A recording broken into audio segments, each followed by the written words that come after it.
Hello po. Please hide my identity. Hindi ko po ugali mag-open sa mga platform tulad ng mga ganito, pero punong-puno na po ako.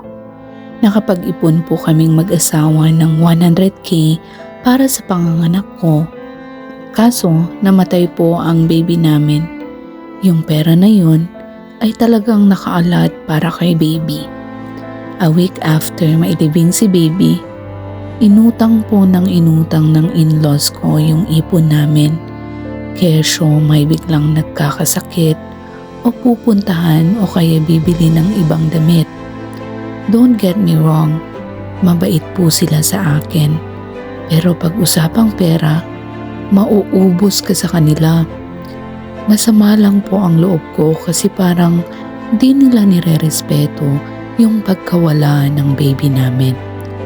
Noong around 30K na lang po ang ipon namin, nag-decide akong bumili ng furniture para naman hindi ako magsisisi na naubos lang ang pera dahil sa kanila.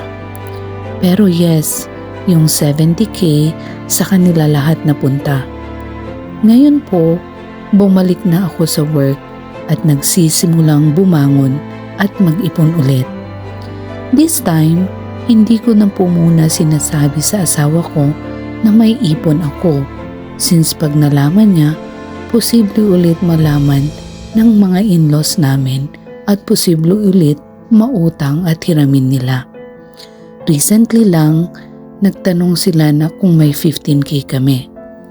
Pero itinanggi ko sa asawa ko kahit may pera ako.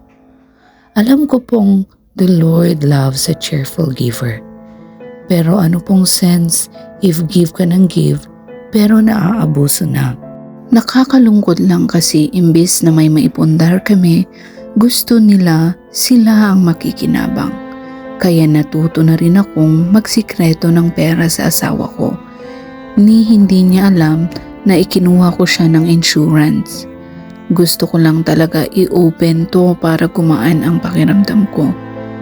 Tama po ba itong ginagawa ko or madamot ako?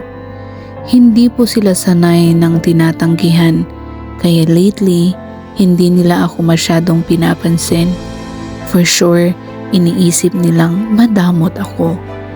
Samantalang may mga utang na sila sa aking hindi nababayaran.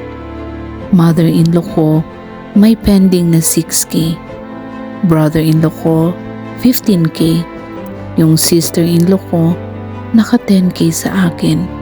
Hindi ko po sila sinisingil pero naubos na talaga ako to the point na ayaw ko na pong tumulong kay mangailangan man sila. Hindi pa nga po ako nakaka-recover sa pagkamatay ng baby ko. Inubos na nila ang ipon naming mag-asawa. Ano po ang maipapayo nyo sa akin? Salamat, kapeso.